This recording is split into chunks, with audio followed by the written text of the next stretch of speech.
జ్యోతిష శాస్త్రం ప్రకారం సూర్యుడు నవగ్రహాలకు రాజు. అసలు జ్యోతిష్యంలో ఒక్క గ్రహం రాశి మారడానికి ఒక్కో కాల వ్యవధి ఉంటుంది. అంటే చంద్రుడు మేషరాశి నుంచి వృషభ రాశికి మారడానికి 2.5 రోజులు పడుతుంది. శని గ్రహం 2.5 సంవత్సరాలు పడుతుంది.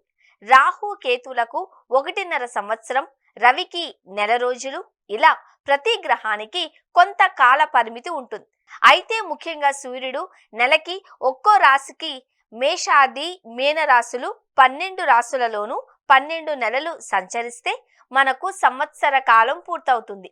సూర్యుడు మేషరాశి ప్రవేశాన్ని జ్యోతిష్య పరిభాషలో మేష సంక్రమణమని, సూర్యుడు వృషభ రాశి ప్రవేశాన్ని జ్యోతిష్య పరిభాషలో వృషభ సంక్రమణం అని, సూర్యుడు మిథున రాశి ప్రవేశాన్ని జ్యోతిష్య పరిభాషలో మిథున సంక్రమణమని, సూర్యుడు కర్కాటక రాశి ప్రవేశాన్ని జ్యోతిష్య పరిభాషలో కర్కాటక సంక్రమణమని, ఇలా ఏ రాశుల్లో ప్రవేశిస్తే ఆయా సంక్రమణ కాలంగా చెబుతారు.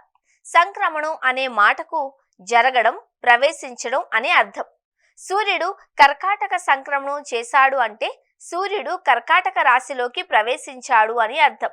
ఇది జూలై 15 నుంచి 17వ తేదీ వరకు జరుగుతూ ఉంటుంది. సాధారణంగా జూలై 16వ తేదీనే ఈ కర్కాటక సంక్రమణాన్ని దక్షిణాయానమని అంటారు. మనకు సంవత్సరానికి అయినములు 2, ఒకటి ఉత్తరాయణం, రెండవది దక్షిణాయనం. ఇక తరువాత సూర్యుని సింహరాశి ప్రవేశం, తర్వాత కన్యారాశి ప్రవేశం, వినాయక చవితి వస్తుంది. తులారాశి ప్రవేశం, దసరాలు. ఇలా 12 రాశులలోనూ సూర్యుడు ప్రవేశించే కాలాన్ని సంక్రమణంగా చెబుతాం. మకర సంక్రమణం, సంక్రాంతి. మకర రాశి ప్రవేశం, కుంభరాశి ప్రవేశం, మహాశివరాత్రి. అయితే సూర్యుని మకర సంక్రమణమే ఉత్తరాయణ పుణ్యకాలం. ఏ తిథులతోనూ సంబంధం లేకుండా, ఎవరిని అడగక్కర్లేకుండానే సంవత్సరంలో వచ్చే పండుగలు ఉత్తరాయణ, దక్షిణాయనం అనేవి. జనవరి 14న వచ్చే ఉత్తరాయణాన్ని మకర సంక్రమణమని, జూలై 16న వచ్చే దక్షిణాయనాన్ని కర్కాటక సంక్రమణమని వ్యవహరిస్తారు. ఈ 2 ఆయనాలు కలిపితేనే సంవత్సరం అవుతుంది. సూర్యుడు ప్రతి నెలలోనూ ఒక రాశి నుండి మరొక రాశిలోకి ప్రవేశిస్తూ ఉంటాడు. దీనికే సంక్రమణం అని పేరు. సూర్యుడు కర్కాటక రాశిలోకి ప్రవేశించినప్పటి నుంచి మకర రాశిలోకి ప్రవేశించేంత వరకు ఉండే కాలం దక్షిణాయనం. ఈ ఆయనంలో సూర్యుడు భూమధ్య రేఖకు దక్షిణంగా సంచరిస్తాడు. దేవతలకు ఉత్తరాయణం పగలు కాగా దక్షిణాయనం రాత్రిగాను చెబుతారు. అదేవిధంగా ఉత్తరాయణం దేవతలకు, దక్షిణాయనం పితృదేవతలకు ప్రీతికరమని చెబుతారు. దక్షిణాయన సందర్భంగా సంక్రమణ స్నానాలు చేయడం, విష్ణు సహస్రనామ పారాయణం చేయడంతో పాటు శ్రీ వరాహస్వామి వారిని పూజించడం శ్రేష్టమని చెబుతారు. దక్షిణాయన ఆరంభ కాలమైన ఆషాఢంలో ఏ పండుగలు లేకపోయినా ఆ తరువాతి మాసాలలో శ్రీకృష్ణాష్టమి, వినాయక చవితి, రాఖీ పూర్ణిమ, ఆది పరాశక్తి మహిమలను చాటే దసరా, నరక బాధలు తొలగించిన దీపావళి, శివకేశవులకు ప్రీతికరమైన కార్తీక, మార్గశిర మాసాలు, గోపికలు ఆనంద పారవస్యాన్ని పొందే ధనుర్మాసం, ఇవన్నీ దక్షిణాయనంలోనే వస్తాయి. ఆషాఢ మాసంలో సూర్యుడు కర్కాటక రాశిలోకి ప్రవేశించడం ఖచ్చితంగా జరుగుతుంది. కర్కాటక రాశి ప్రవేశంతో దక్షిణా పదం వైపు సూర్యుడు పయనమవుతాడు. దక్షిణాయనంలో చేసే పితృకర్మలు సరాసరి ఆ పితృదేవతలకు ఉత్తమమైనవి.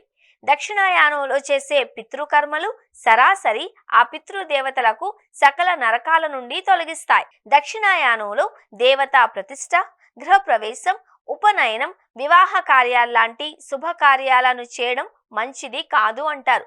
కానీ దక్షిణాయనంలో ఉగ్రదేవతా రూపాలను అంటే సప్త మాతృకలు, భైరవ, వరాహ, నృసింహ, మహిషాసుర మర్దని, దుర్గా లాంటి దేవతామూర్తులను ప్రతిష్ఠించవచ్చు అని వైఖానస సంహిత చెబుతోంది. కర్కాటక సంక్రమణ సమయంలో అంటే దక్షిణాయన ప్రారంభంలో పుణ్య స్నానాలు, జపతపాలు చేయడం ఎంతో మంచిది. ఆనాడు కులదైవాన్ని లేదా శ్రీ మహావిష్ణువును పత్రాలతో పూజిస్తే ఆ ఏడాదంతా చేసే దోషాలు, పాపాలు వైదొలుగుతాయి. వారి పితృదేవతలు స్వర్గాది సుఖలోకాలను చేరుకుంటారు. సంక్రమణ కాలంలో చేసే పుణ్య స్నానాల వలన రోగాలు నివారించబడమే కాకుండా దారిద్ర్యం కూడా నిర్మూలించబడుతుంది. ముఖ్యంగా ఈ సంక్రమణ కాలం సాధకులకు మంచి ఆధ్యాత్మిక ఫలితాలను ఇస్తుంది. ఈ సమయంలో దానాలు కూడా విశేష ఫలాలను ఇస్తాయి. అందుకే మోక్షానికి ఉత్తరాయణం, ఇహానికి దక్షిణాయనం ప్రతీకలుగా భావిస్తారు. ఈ రోజు పుణ్యనది స్నాన, దాన, జప, హోమం అక్షయ ఫలాన్ని ఇస్తుంది. మనందరం కూడా దక్షిణాయన సందర్భంగా మన ఆచార సాంప్రదాయాలు పాటిద్దాం. భావితరాలకు మన సంస్కృతిని తెలియచేద్దాం.